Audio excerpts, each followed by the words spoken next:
Welcome to my March reading wrap-up. In this month, I read 4 books, which seems to be my average for the reading month, so that seems really good. And this month, or what I've noticed is this year, I've read a lot of romance books, especially in the beginning, which I do feel like my taste in seasons for the mood that I have is completely different, because normally at this time around people read thrillers, fantasy, and then they're starting to get into their romance. Now for some reason I'm like starting to get into the mood of thrillers and horror and all that, like that genre. And it's just, I feel like my tastes and moods are like switched, because normally during the spring and summer it's the romance months, and then for the fall and winter those are the thriller fantasy months. So it is definitely interesting. Like, I think my taste changed, but again, I also do a variety as well, but just more what I'm in the mood for is just interesting. But anyway, I thought it would be fun to let's go ahead and get started. So the first book I read was Your Fault by Mercedes Ron. This book I gave a 7.5. I gave this a 4.75. This book was really good, and it was a really good like second book in the series. So this is a trilogy. It's part of a trilogy, and I hope you finish the last one, which is called Your Fault. No, Our Fault. This is Your Fault, Our Fault.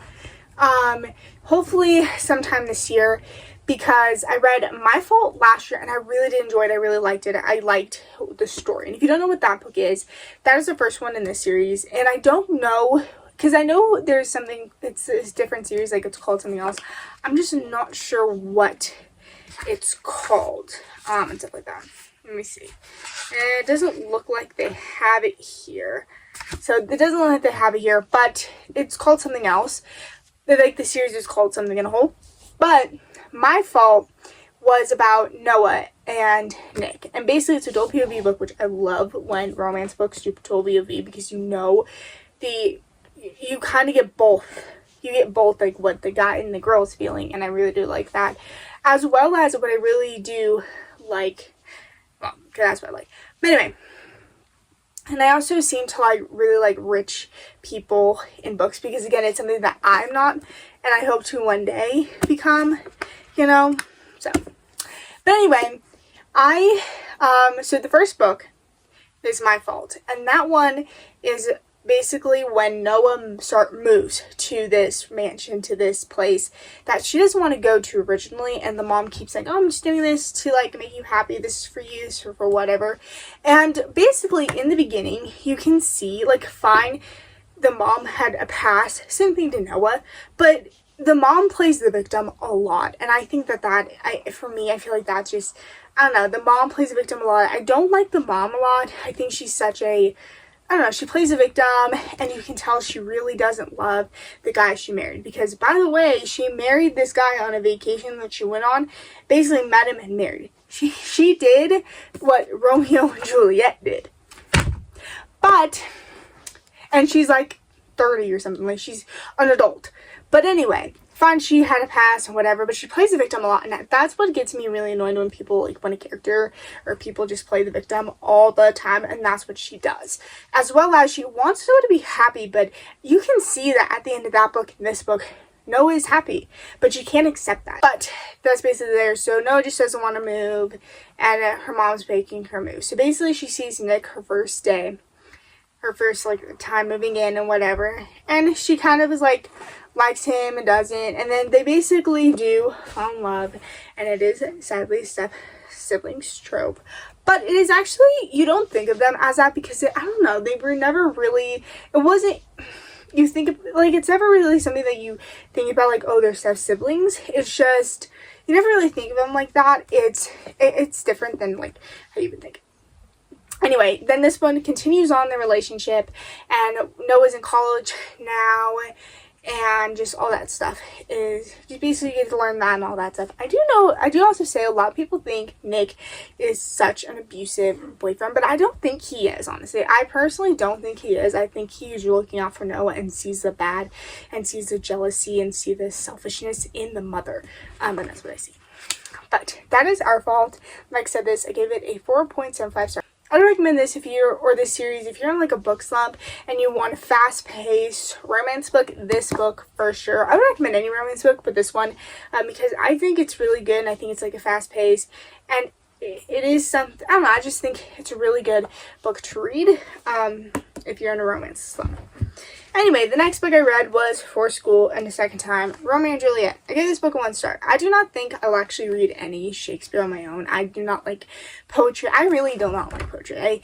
We're in that unit now in creative writing, and I hate poetry. I don't know. I think if you have to make a complicated way of saying something, it's just do it the somewhat simpler way. And it's just, I don't know. I just hate poetry. But anyway, that's what this book is about. It's a play, if you don't know. And basically, what sums up this story is that these two fall in love. And basically, not even 24 hours after they meet and kiss and whatever, they get married. Like 12, I don't even think it's 12 hours after. It's like the next morning. He goes to the priest and goes, "You're going to marry me and this girl and whatever." So they get married. And then within a week of getting married and knowing each other, they kill themselves for each other. It's like, what? And that, I think, this is such a prime example of teen love and basically how it changes, because originally he was in love with someone else, and it's just like how quickly he got over her, how quickly everything else. Like, I think it's just interesting how quickly, it just basically shows teen love and how quickly and all that stuff happens, and just quickly how you love someone one day and the next day you fall in love with someone else. I think that is, and I don't know, I give it a 1 star. Again, Shakespeare is definitely not for me. I don't know, I definitely know I will never go see any Shakespeare's in person. I know this is such an unpopular opinion, I just don't like play acting. I don't like stage acting. I like screen acting, if that makes sense. Like, I like movie acting and not stage acting.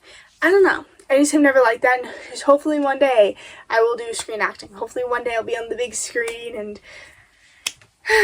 that'd be nice, right? That'd be nice. Anyway, the next book I read was Playing Hard to Get by Monica Murphy. This book I gave it 3 stars. Again, this book was a college romance, and this one was my first, like, football romance, which, by the way, football guys, I love football guys. I love football. Like, seriously, if I could play football, I would play football. Like, I don't know why. Like, I love watching the sport. I like football. I like contact sports, what I've realized. Like, I love basketball. I like lacrosse. And, like, I love contact sports. I love seeing people beat each other up. I don't know, like, I love that. Even though, like, guys basketball is kind of getting a little boring, though. I know, I was saying, if you play girls, like, it is vicious. It's vicious. Anyway, but I really, like I said, I gave this book 3 stars. This book was an okay book. There were some parts I liked and some parts I hated. The beginning was really fast, really good, really whatever. And then the girl main character, Joanna, got very, very annoying. And basically, so this is part of a trilogy called The Players. And we have this book, Playing Hard to Get, and then you have we Play by the Rules, and that's the second one, which follows Blair, and who is Knox's sister, and then that's basically the love interest for Joanna, and then basically Cam, who is Knox's best friend. And then there's another one, I think it's Play to Win. I'm not sure who that follows. I'm wondering if it follows her roommate, Natalia, same thing. Isn't that?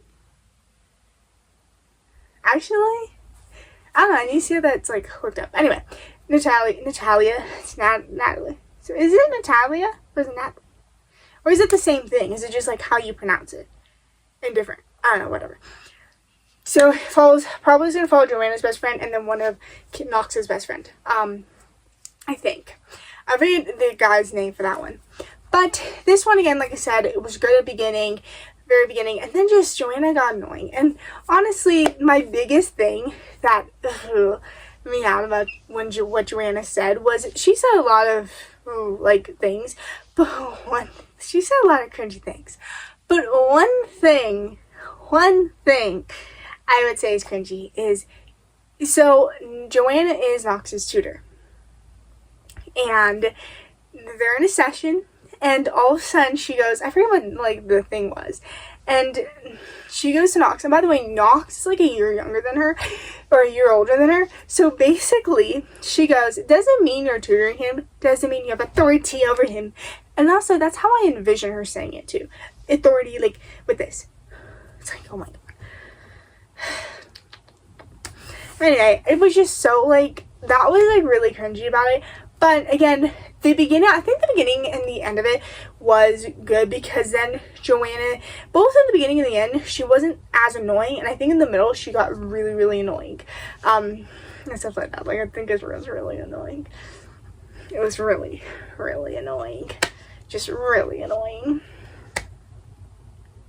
But again, like I said, it was a good book. I would recommend this again if you're in a reading slump. Again, this is a good, fast-paced romance book. Again, 3 stars and whatever. But again, the main love interest was kind of annoying. Okay, now this one, I read The Sunrise on the Reaping, the new Hunger Games books, Haymitch's story. And this one I gave a 4.75 stars. Like, this one didn't give me the 5-star feeling, but like, it was closer. It's like really, really close. But like, oh my god, the book. I'm gonna tell you something.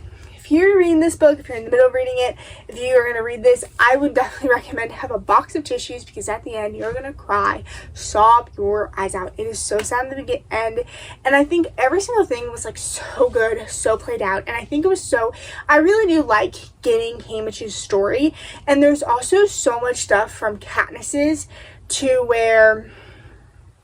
from Katniss, like, Hunger Games to, like, his, and I also do feel like that this is kind of like something, I feel like this is, okay, it was a good story, I really didn't like it, but I do feel like this was somewhat of a Katniss Haymitch retelling, in a way. Like, I feel like it was Katniss's and Haymitch's, I feel like it was Katniss' story just in Haymitch's point of POV, that's what I felt like it was, but like him and like in the games, again, it was also cool because you saw a glimpse in, I forget what book it was, but you saw a glimpse in a book of how he did,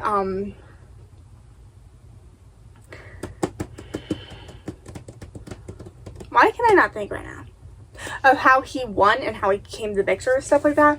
And it was just fun kind of seeing that play out and all that stuff, and just seeing all the cruel things the Capitol does. And especially in this book, you know the Capitol's cruel. You know it is. But in this book, you learn how cruel Snow is, and you can really tell that Snow hates President Snow. President Snow hates President Snow. You can tell that President Snow hates District 12 so much, and it's just like I don't know, but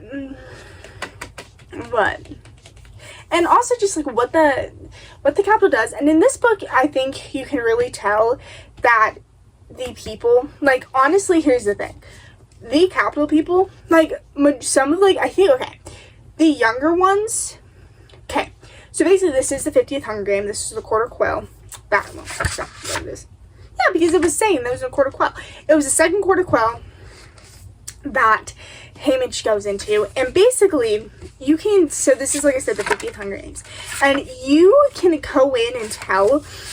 So basically this is the 50th.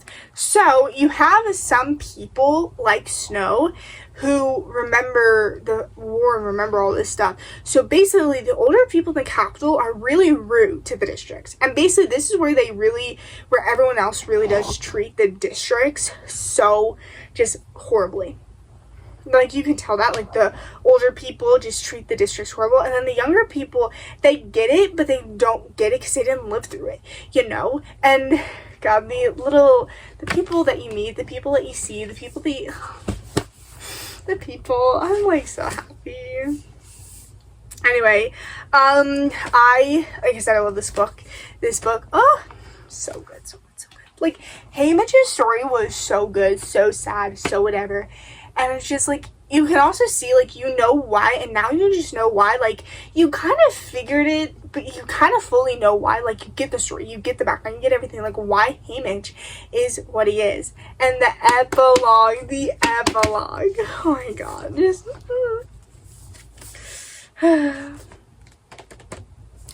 anyway, also, I do think if this would be such great if Suzanne Collins, if you did, like, the Peacekeepers, because I think it was, like, mentioned in, like, the second book to where the Peacekeepers right after this, like, started doing a riot and stuff like that. I would love to see that. I would love to see that revolution, like, what Haymitch caused, and then just kind of see, like, what Haymitch caused and all that stuff. But I love that book so much, and I love the Hunger Games. I can't wait until it comes out. I can't wait till the movie comes out. But anyway, that is it for what I read in March. We'll see what we read in April. We'll see what April holds, and maybe I'll get a reading vlog out for you guys. I am working on one, so stay tuned to see what that is. And also, I'm like running ideas and not. I was wondering if you guys have any ideas for videos. If you leave in the description below, I would gladly take the suggestion. That sounds so weird. But anyway, I would gladly take the suggestion. So I hope you guys enjoyed. I hope you guys have a good night, good day, wherever you are, and goodbye.